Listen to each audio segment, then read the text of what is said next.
दुनिया में सबसे बड़ा कौन? किसी खाकपति को बोलो कि भैया तू लखपति के पैर छू ले, छुएगा? कोई खाकपति हो उसको बोलो कि तू लखपति के पैर छू ले, तो बोलेगा कि मैं क्यों छूं, ये लाखपति अपने लिए, मैं खाकपति अपने लिए। छुएगा? नहीं छुएगा। तो एक खाकपति एक लाखपति के पैर छूने को तैयार नहीं, परंतु यदि आपको कोई फकीर दिखाई दे जाए, कोई लंगोटी लगाई दिखाई दे जाए, कोई संत नितांत त्यागी, तो उस संत के चरणों में बड़े बड़े मंत्री, मिनिस्टर, करोड़पति, अरबपति, खरबपति गिर जाते हैं और झुक जाते हैं। क्यों? वो जो लाखपति है उसके पास प्रभुता है, लेकिन उसके पास प्रभु नहीं है, पर वो लंगोटी वाला है, उसके पास प्रभु है। और जहाँ प्रभु है वहाँ सारी दुनिया झुक जाएगी। प्रभु के लिए तो सब संसार झुकता है। तो ये संतों का तमाशा है, ये संतों की देन है। ऐसे संत हैं पितामह भीष्म।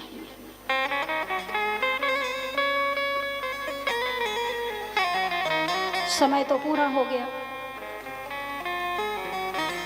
कथा तो बहुत चलानी थी अभी। आइए 2 मिनट में संक्षिप्त। तो ये आप लोग अभी प्रथम स्कंद की कथा श्रवण कर रहे हैं। पितामह भीष्म ने अपना पांचभौतिक शरीर छोड़ दिया, भगवान के चरणों में विलीन कर दिया। बोले श्री वृंदावन बिहारी लाल की जय। परीक्षित का जन्म हो गया, और परीक्षित का जन्म होने के बाद इधर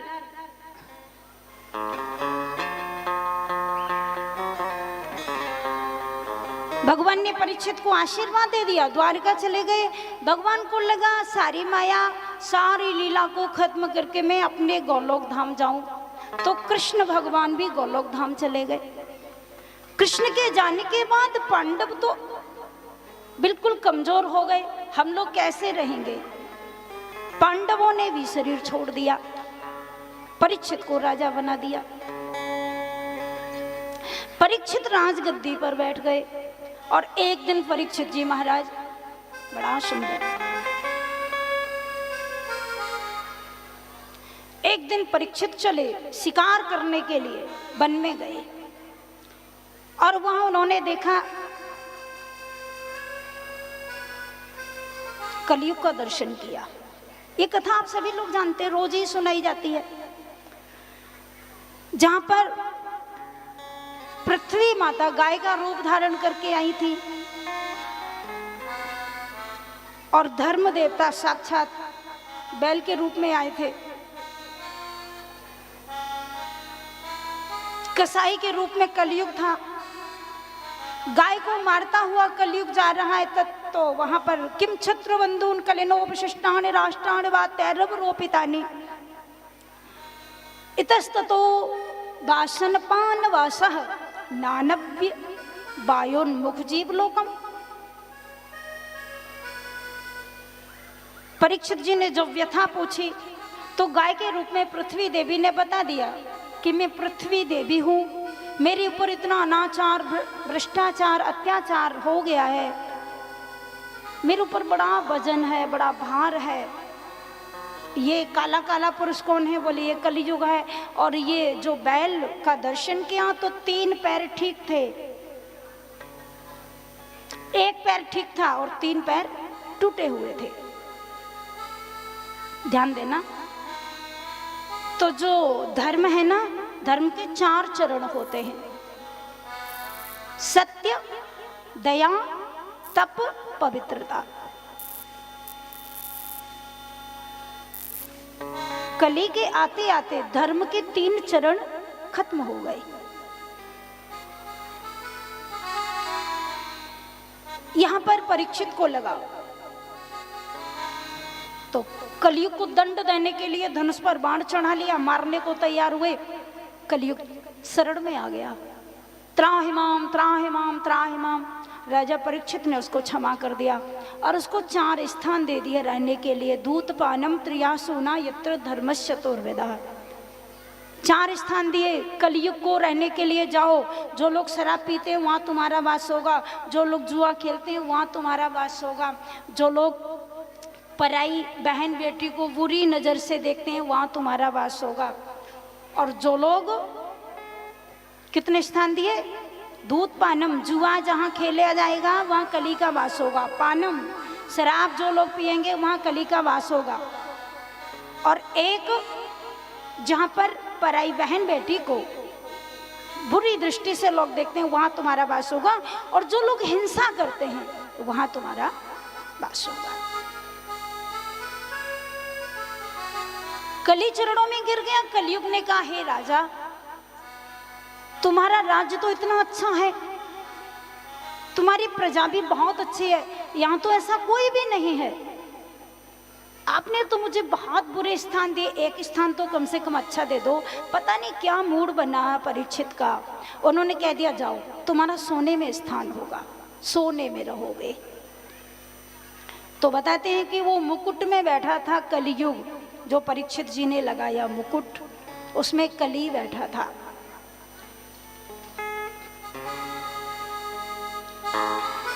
अब देखो, सोने में बांस नहीं है, कलयुग सोने में नहीं रहता है, सोना तो पवित्र है। भगवान का एक नाम है हिरण्यगर्भ, ध्यान देना। शालग्राम जी की जो काली काली, बिल्कुल काली काली चमकीली बटिया होती है ना शालग्राम जी की, उसके अंदर सोना होता है, ऐसा शास्त्रों में लिखा हुआ है। और हम लोग जब कथा करते हैं, यज्ञ करते हैं, तो सोना दान में देते हैं। सोना तो पवित्र है, सोने में कलयुग का वास नहीं है। एक सुंदर संदेश है, सोने में कली का वास नहीं है। जो संपत्ति दूसरे की है उस पर हम कब्जा कर लें, जो सोना दूसरे का है उसको हम अपना बना लें। जो अनीति से धन कमाया जाता है उस सारी संपत्ति में कलयुग का वास है।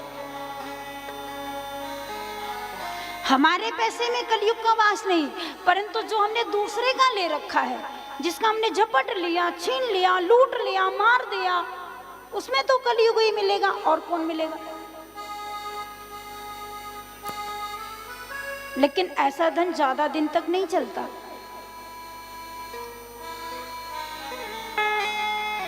अनीति से धन हो तो है बरस 5 और 7। आप किसी का धन लूट लोगे, किसी पे कब्जा कर लोगे, मार दोगे, जबरदस्ती ले लोगे, तो आप 5-7 साल तक तो आपकी गाड़ियां दौड़ेंगी, बहुत दौड़ेंगी। लोग तमाशा देखेंगे तब पैसा कहां से आ गया, परंतु 5-7 साल तक ही रहेगा। और उसके बाद में तुलसीदास जी कहते हैं कि तुलसी 12 वर्ष में वो तो जड़ा मूल ते जात।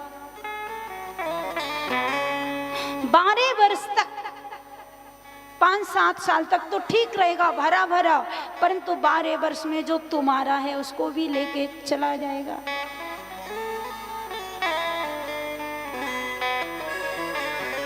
तो जब जाना ही है, यहाँ पर कलयुग का वास है, परीक्षित के मुकुट में नहीं, कलयुग का वास था। जो मुकुट था वो जरासंध का मुकुट था। ध्यान देना, जरासंध को जब भीमसेन ने मारा तो वो मुकुट रख लिया और उसको बक्से में रख दिया।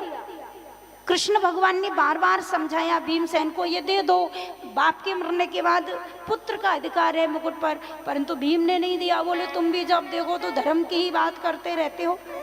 अरे हमने उसको मार दिया, मुकुट पर हमारा कब्जा है।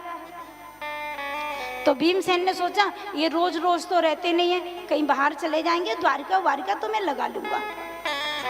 वो बक्से में रखा था, परीक्षित जी को आज मिल गया। पांडव तो चले गए शरीर छोड़ के, परीक्षित ने उसी को लगा लिया, उसी में कलयुग बैठा था। पहुंचे वन में जाकर के, अब जिसके सर में कलयुग बैठा है, एक संत के गले में हमारा सर्प डाल दिया।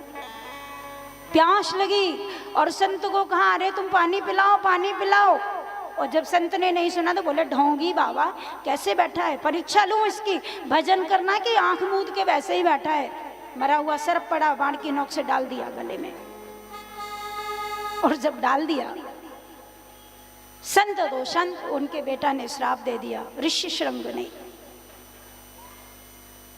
इति लंघित मर्यादा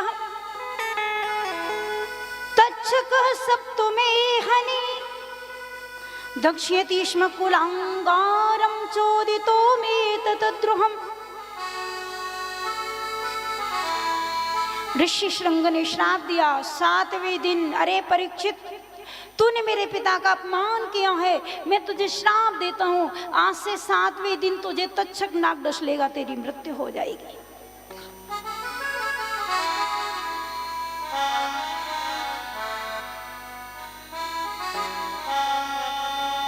और देखो,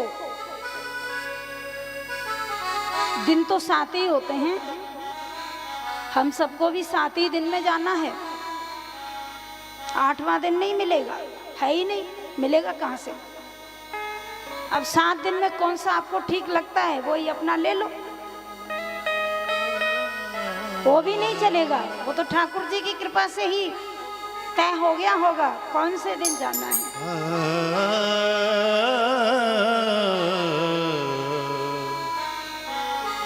सबको जाना है।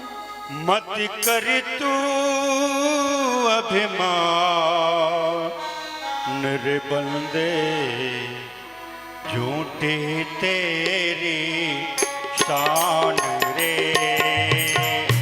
मत कर तू अभिमान, मत कर तू अभिमान।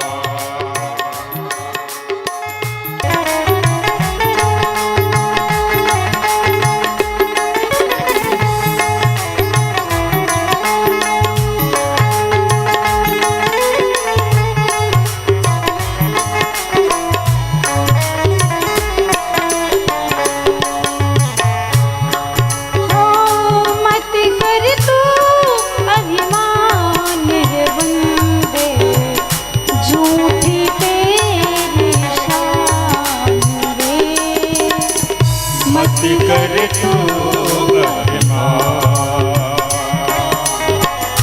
मत कर तू अभिमान बंदे, झूठी तेरी शान। मत कर तू अभिमान।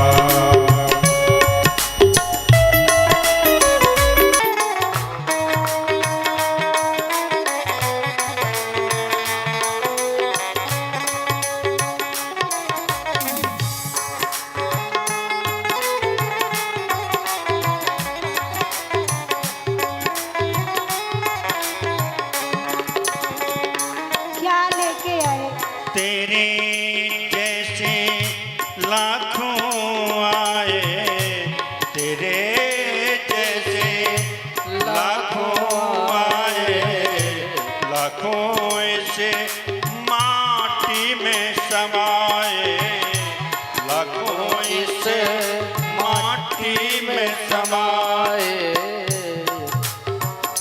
रहा न नाम निशान रे बंदे, झूठी तेरी शान है। मत कर तू अभिमान, कर तू अभिमान।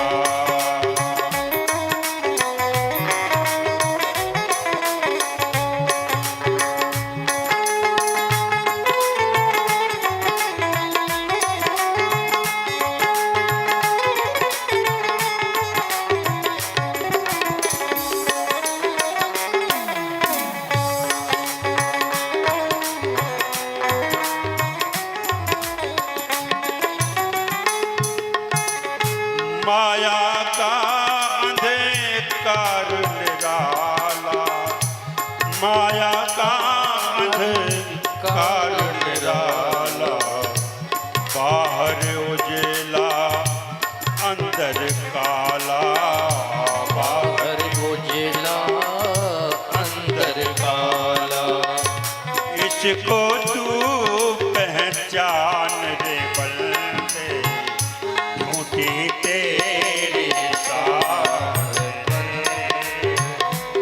मत कर तू अभिमान, मत कर तू अभिमान, रे बंदे झूठी तेरी शान रे।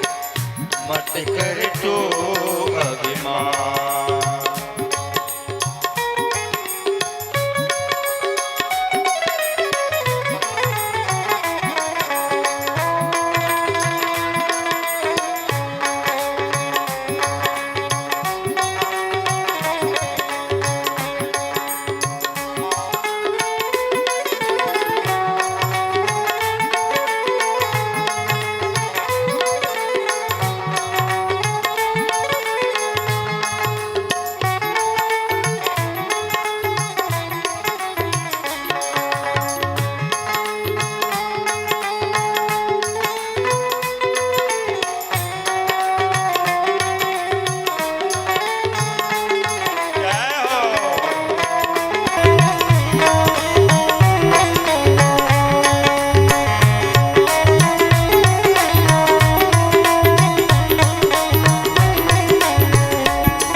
पास है हीरे मोती, तेरे पास है हीरे मोती, मेरे मन मंदिर में ज्योति, मेरे मन मंदिर में ज्योति। कौन हुआ धनवान रे बंदे झूठी तेरी शान रे। मत कर तू अभिमान, मत कर तू अभिमान, बंदे झूठी तेरी शान। मत कर तू अभिमान रे बंदे झूठी तेरी शान रे। मत कर तू अभिमान। जय जय श्री राम। राधे।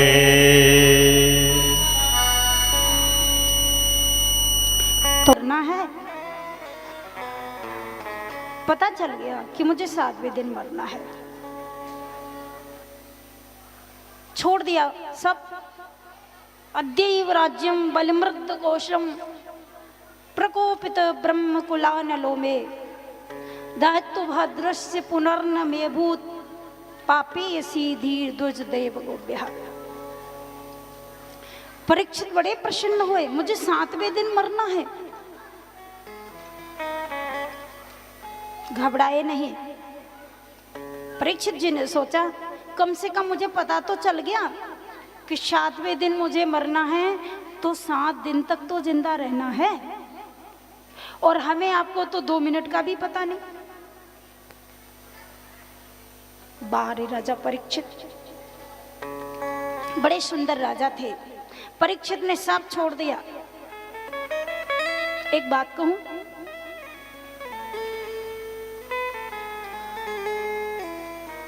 बर्खास्त होने से पहले इस्तीफा दे देना बहुत अच्छा है।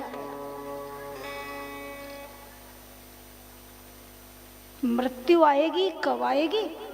आज ही हम इसका अनुभव कर ले कि हमारा ये जो शरीर है ये हमारे से असंग है। आज भी शरीर नहीं है। अभी छूट जाए तो कोई गम नहीं, चला जाए तो जाने दो। यही ज्ञान है और यही भागवत कथा हमें संदेश देती है। शरीर के रहते हुए भी शरीर से असंग हो जाओ। मृत्यु हमारे ऊपर आक्रमण न करे तब तक हम मृत्यु का इंतजार न करें। भगवान की कथामृत का पान करके संतों के संग में रहकर और हम मृत्यु को जीत लें, मुक्ति की ओर चले जाएं, भक्ति की ओर चले जाएं, भगवान की ओर चले जाएं। आपको पता है कि ध्रुव जी के लिए तो मृत्यु देवी आई थी, तो ध्रुव जी की पूजा की मृत्यु देवी ने, चरणों में माथा रखा और कहा भगवान का आदेश है, आपको लेने के लिए मैं आई हूं। जो भगवान के प्यारे होते हैं वो तो सदा भगवान के चरणों में रहते हैं, उन्हें किसी से कोई मोह नहीं होता, मरने का कोई डर नहीं होता। ये कथा बहुत अच्छी है, मैं आपको आगे सुनाऊंगी। तो यहाँ परीक्षित चले गए, कलकल निनादनी पावन गंगा जी के किनारे अपने पुत्र को राजगद्दी दे दी, तिलक कर दिया और गंगा जी के किनारे। पत्नी ने कहा, आप कहाँ जा रहे हो? मैं भी चलूंगी। राजा ने मना किया, तुम कहाँ जाओगी?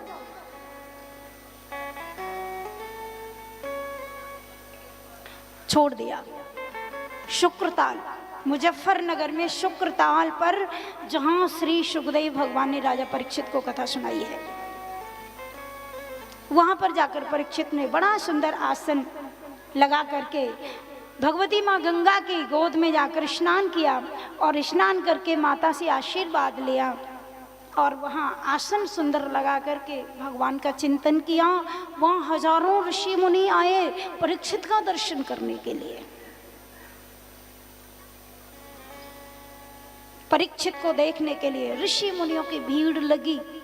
जो संत साधु लोग तपस्या कर रहे थे, समाधि लगाए थे, उनको भी पता चला कि परीक्षित को श्राप मिला है, तो समाधि तोड़ करके वो भी चले आए, सब आ गए। परीक्षित ने सबके चरणों में प्रणाम किया। सभी संतों ने परीक्षित को कहा, राजा तुम्हें जो श्राप मिला है 7वें दिन मरने का, तुम जैसा राजा मरना नहीं चाहिए। व्रतश्वालये रवदूत वेशः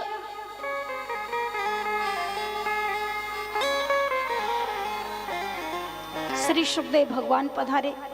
कितना सुंदर स्वरूप है। 16 वर्ष की अवस्था है। वक्षस्थल पर सुंदर यज्ञोपवीत है।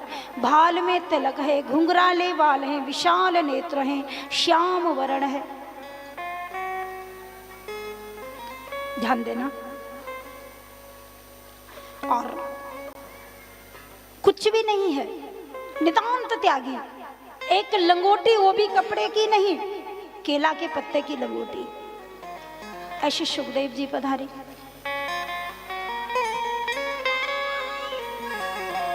चरणों में माथा रख दिया परीक्षित ने। एक सुंदर आसन दिया और उस पर सुखदेव जी को विराजमान किया। सुखदेव जी की पूजा अर्चना की, आरती उतारी। श्री वृंदावन बिहारी लाल की। प्रसन्न हुए सुखदेव।